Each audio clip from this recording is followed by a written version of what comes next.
Chegou aquela nossa hora de dedinho de prosa e a gente fica muito feliz de contar, inclusive, com a sua audiência no nosso jornalismo e essa interatividade. E é lógico que é uma semana importante, decisiva, numa eleição que é a mais disputada, segundo o próprio Atlas Político do Brasil.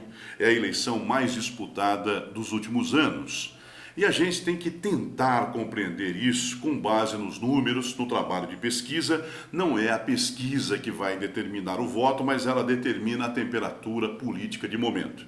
E a gente tem que analisar, inclusive, porque isso muda e altera no comportamento. No PT, um racha foi estabelecido. Os cardeais do PT, ou seja, aqueles que estão definindo a campanha agora, nos últimos dias, racharam.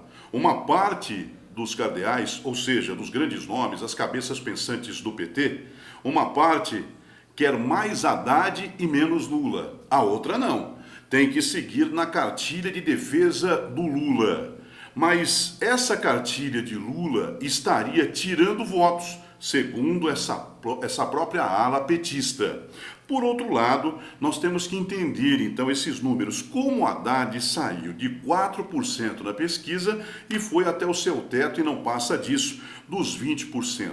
Não é só isso que a gente tem que entender, é que ampliou também a rejeição. O antipetismo cresceu. Ontem eu falei aqui, com apoio dos evangélicos. Naturalmente, os cardeais do PT concordam com isso. Os evangélicos assumiram a campanha contra o PT. Hoje, por exemplo, a campanha de Fernando Haddad reconhece. Edir Macedo declarou voto e entrou na campanha de Bolsonaro. Já é um outro termômetro. Mas, por sua vez, a BBC Brasil fez uma pesquisa com as mulheres, para saber das mulheres. Olha, o candidato Bolsonaro é tido, inclusive pelos seus adversários, de racista, preconceituoso e tem aversão às mulheres. Em resposta, uma das mulheres disse o seguinte: isso é marketing político. Não acredito nisso. Está na pesquisa da BBC Brasil. Então, por outro lado, nós temos que analisar o silêncio. Em recuperação na sua casa, antes no hospital e depois na sua casa, Jair Bolsonaro, com pouquíssimo tempo de televisão, é um fenômeno também. Não dá para descartar, porque até algum tempo atrás, ninguém conseguiria cravar Jair Bolsonaro liderando pesquisa para a presidência da República. Acontece que foi um tiro no pé de Geraldo Alckmin, que mudou a sua estratégia de campanha para conquistar votos, partiu para cima, com ataques a Jair Bolsonaro, ameaçando, olha, se o Brasil assumir Jair Bolsonaro, teremos um caos, aquela coisa toda de campanha, mas foi um tiro no pé. O antipetismo ficou forte e os votos, então, foram justamente para Jair Bolsonaro e não para o Geraldo Alckmin, que derrete nas pesquisas. Não chega a 8%. E a situação pode complicar no debate de logo mais na TV Globo. Porque, segundo os médicos em nota já comprovaram, Jair Bolsonaro, por uma questão de saúde, não pode participar do debate da Globo. Conclusão, Fernando Haddad vai apanhar em dobro de todos os candidatos. Vai ficar difícil, não dá para bater no Jair Bolsonaro. Estará ausente e, por recomendação médica, não vai participar do debate. Isso ajuda e muito na estratégia política. É só buscar a leitura da pesquisa.